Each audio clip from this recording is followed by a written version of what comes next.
How's it going, everyone? We are coming up on July, and I want to highlight some of the biggest PlayStation 4 and 5 game releases that are dropping in July. And historically, I've said this year over year covering video games, July is usually the crappiest month for game releases of the year. It's usually July and December because the second half of December you literally get nothing as we head into the holidays, but usually the first half of December does have some big stuff. July, on the other hand, is the come down from the first half of the year as we're kind of prepping up for the second half where you do have huge releases every year from the end of August until really the beginning of December. July has historically been a pretty weak month, and while I wouldn't say that this July is absolutely blow away, you gotta say, a lot of titles I am interested in. You got some major free game releases, you've got a huge JRPG that I'm personally excited for, and a lot of smaller games that I think you guys should have on your radar. And in fact, in this video, we're gonna highlight 20 games. Yes, 20 games. Some of these smaller in scale, but I did want to highlight them. So let's get started. Let's kick things off with a brand new free-to-play action shooter, and that is the First Descendant. The First Descendant is a game that's been generating a lot of buzz, and a lot of people are very, very excited for it. Long awaited, coming from Nexon, the First Descendant is a third-person looter shooter powered by Unreal Engine 5. Become a Descendant, fight for the survival of humanity. Descendants have unique abilities to tackle both solo and co-op missions. Up to 4 players use varied mechanics to defeat giant bosses. Become the First Descendant. Obviously, the game is totally free to play. I would highly recommend that if you're planning to pick this game up, get a group of people. It is very much tailored towards the cooperative action shooting gameplay, featuring high quality graphics. Experience the fun of strategic boss fights through 4-player co-op and various unique characters. Exciting gunplay and looting. A variety of equipment is necessary for growth, and you can obtain them through clearing scenario missions within the game or in the world missions where cooperation is crucial and battles with huge bosses will go down. You've got charming and unique characters, exciting battles, and dynamic action using various skills and firearms, battles with huge boss monsters through cooperative play, and motivating play and growth. Now, with a game like this, what do we always say about live service games? It's going to peak. It's going to be a big game on release. Where it's at 6 months, 8 months down the line is really going to tell the entire story. How Nexon keeps this game updated, that'll tell the story. But what I'm seeing so far, see a lot of potential out of it, and we'll see how it turns out. Coming free to PlayStation 5 and PlayStation 4, in fact. How this is going to run on PS4, I am very curious to see, but First Descendant will be dropping on July the 2nd. Next up, brand new Chinese action RPG, we have Fate Seeker 2. Now, Fate Seeker 2 has actually been out on Steam without an English translation going back to November of 2021, but now you are going to be getting an English translation and on PlayStation 5. The content of Fate Seeker 2 depicts the story of the unruly character in Zheng Yu. Growing up, Zheng Yu's parents passed away early when he was a child, and when he grew up learning about his parents' death against the debts of powerful officials, he made an early ambition to make the person who framed his parents bear the crime they deserve. Not a super big budget title, but a new Chinese action RPG. We'll see how this one turns out. Fate Seeker 2 will be dropping on PlayStation 5 on July the 4th. Next up, another PC action RPG making the transition to PlayStation 5. We have Bleak Faith Forsaken, an action Souls-like, which I know if I mention Souls-like right now, most of you guys are going to be knee-deep into Elden Ring Shadow of the Erdtree, and I don't know how many people are going to be curious to check out Bleak Faith Forsaken. The game was fairly well-received on PC.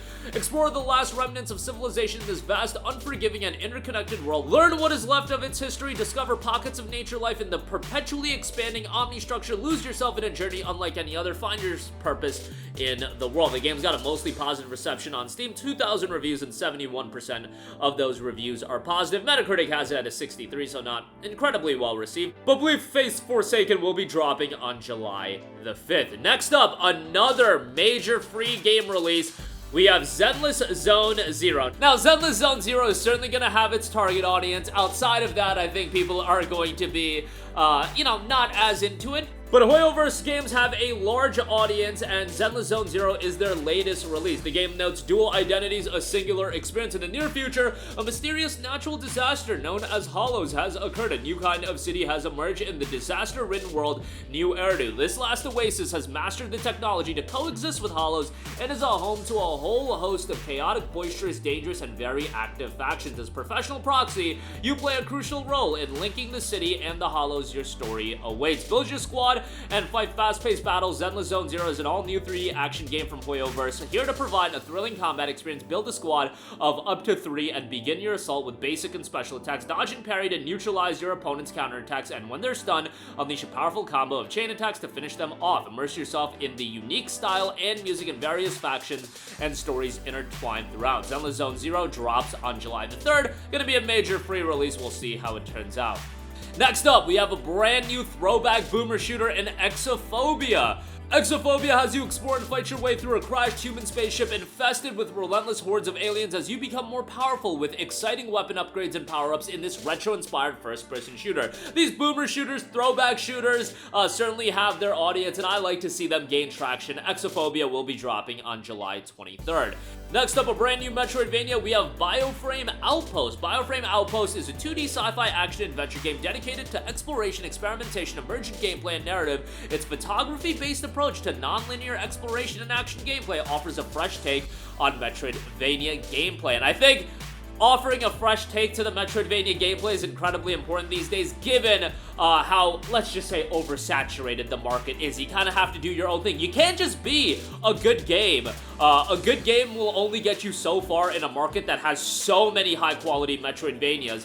Inspired by classic 70s and 80s sci-fi, Bioframe Outpost is a 2D sci-fi action-adventure dedicated to exploration, experimentation, emergent gameplay, and narrative. Creatures and systems are immobilized by alien infestation. Only you can set them free, but beware, many pose a danger to yourself. Use photography to learn how they behave and discover a hugely detailed and fascinating ecosystem. Fill your compendium with vital knowledge. Use it to manipulate creatures and systems in order to survive and unlock secrets on how creatures interact, how you can pit them against each other, and even how to use them as weapons or pickups. Bioframe Outpost is dropping on July the 16th. Next up, here's a game that came on my radar recently, and I think July is a perfect time to drop a game like this where it might be a little more quiet. Bo Path of the Teal Lotus. Guys, I think this game should absolutely be on your radar. Another Metroidvania, giving me low-key like Okami vibes. I think this game looks absolutely awesome. Coming from Humble Games and Squidshock Studios, follow gracefully through a colorful hand-drawn 2.5D action platformer inspired by Japanese folklore. Engage in acrobatic aerial combat, unlock powerful mystical abilities, and explore an interconnected world of myth as you seek to unravel the mysteries of your origin.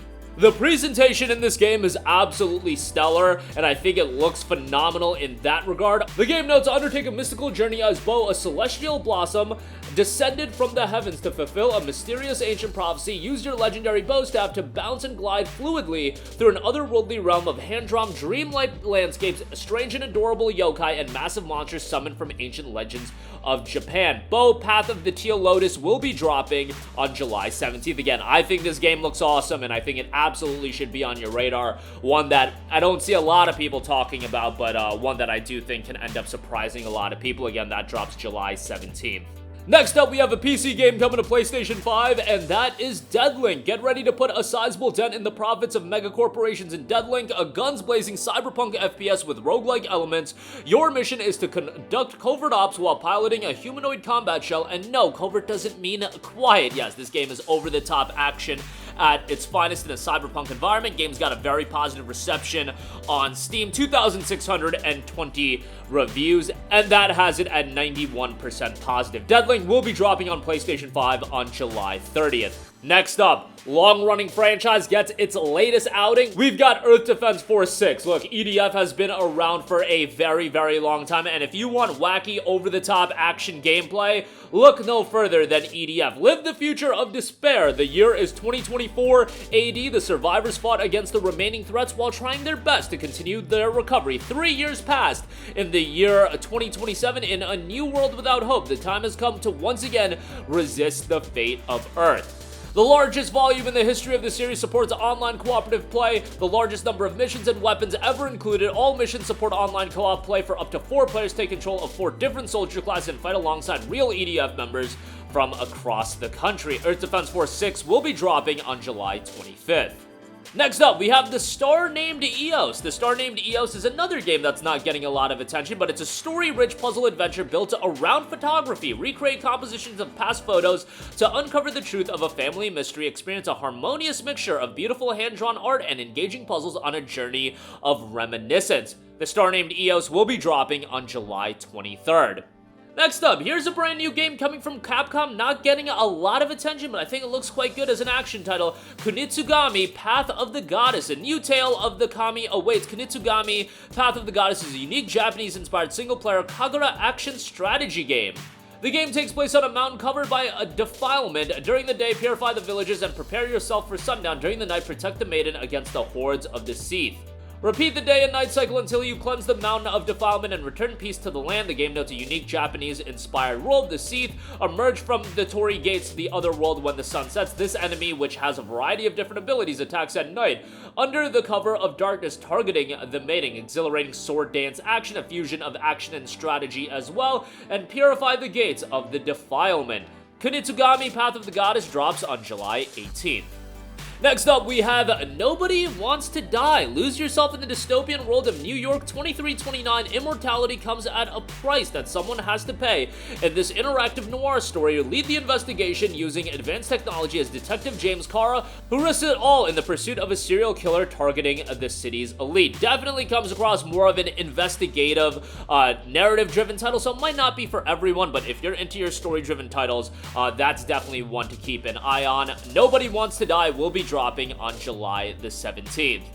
Next up, we have Asphalt 9 Legends, Asphalt Legends Unite. Asphalt Legends Unite represents a bold leap forward for the Asphalt franchise and a fresh identity that will captivate players worldwide. Anchored around a core crossplay feature that unites players across all platforms, the game offers a fresh identity with co-op capabilities and upgraded internal graphics engine, a modernized art direction tailored for console players, a reimagined garage that carries over game progress and previously unlocked vehicles, and redesigned user interface. Asphalt 9 Legends will be dropping on July 17th.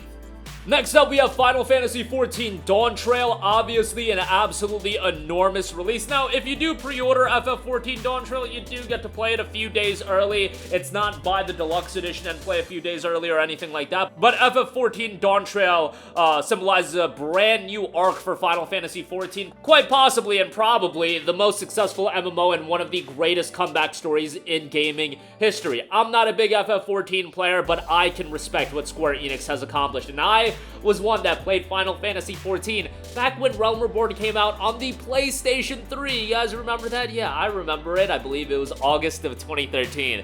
Kind of wild to see how far the game has come, but FF14 Dawntrail will be dropping on July the 2nd. Next up, here's one that I am so excited for. You guys know I love me my JRPGs, and The Legend of Heroes is getting its latest title in Trails Through Daybreak. Now, obviously, while Legend of Heroes Trails Through Daybreak does embark on a new arc for Legend of Heroes, really the second half of the Legends of Heroes stories, which is just wild to think about given how many games are out there.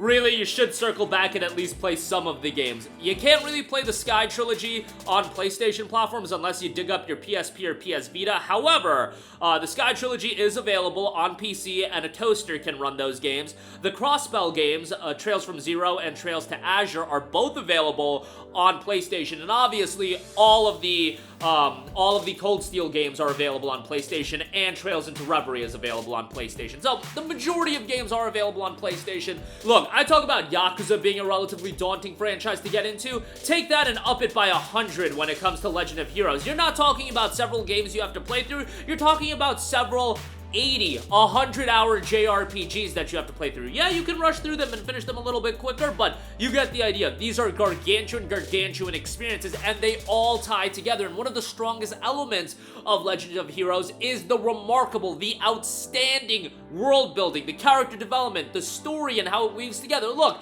I'm not saying every story decision in every game was absolutely phenomenal, but the depth, and that depth is to be expected when you have this many games all in the same world, but they do a fantastic job of developing that world, and it's incredibly engaging. I love Legend of Heroes. It's one of my favorite JRPG franchises of all time. Cannot wait for Tales Through Daybreak. It drops on July the 5th. Next up, we got Darkest Dungeon 2, the eagerly awaited follow-up to Red Hook's smash hit gothic horror RPG. Darkest Dungeon 2 now comes to PlayStation 5. Expect a challenging game that'll test your mettle and drive you to the brink of madness when Darkest Dungeon 2 hits PlayStation 5 on July 15th. Next up, also coming to PlayStation 5, Aerial Knights We Never Yield. Aerial Knights We Never Yield delivers a stylized, action-filled, and sonically engaging experience, urging players to dodge obstacles and adversaries in both high-intensity single-player and the cooperative two-player modes. Aerial Knights We Never Yield drops on July 16th. Next up, we have EvilVEvil. Live out your ultimate vampire power fantasy as you carve, bite, and shoot a path through evil in this action-packed, bloodthirsty co-op shooter. Look, if we talk about vampires, I'm gonna think about games like Redfall and co-op shooter. Definitely gonna think about Redfall. Let's hope EvilVEvil turns out a little bit better and a different style of game for sure. EvilVEvil will be dropping on July the 16th. Next up, we have Flintlock: The Siege of Dawn. Coming from A44 Games from Game Studio A44 Games, makers of Ashen, comes an explosive Souls-light where gods and guns collide in a battle for the future of humanity. This is a game I've been following for a little bit, and it is a budget title, so keep your expectations in line, but I see a lot of interesting mechanics in this game. Step into the boots of Norvanik, an elite member of the Coalition army, joined by Enki, a mysterious fox-like companion, in their quest for vengeance against the gods. Guided by Enki, who shares his knowledge of the world with you, your combat skills and traversal capabilities will be imbued with his magical powers, making you a duo to be reckoned with. It's noted to be an explosive Souls-light.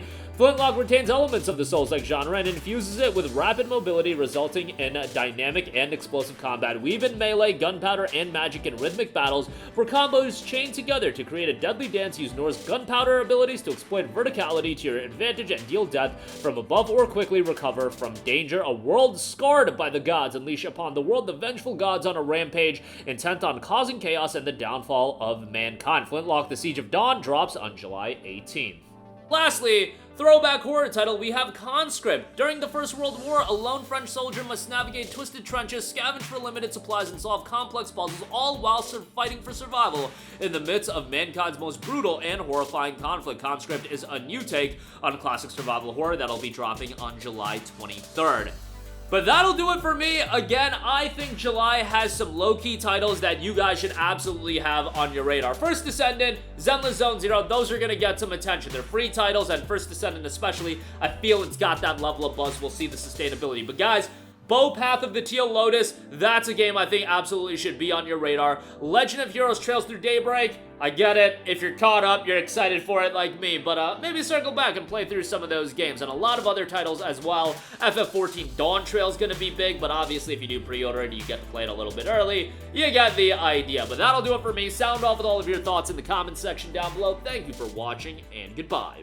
Hey guys, we hope you enjoyed the video, and if you did, make sure to hit the subscribe button, and if you're already subscribed, do us a favor and hit the bell icon. This way you'll be notified whenever we post a new video. That's the best way to keep up with all of our uploads, and we usually try to upload 2 videos a day. And with the bell icon hit, you'll be notified whenever we do upload a video. As always, thanks for watching.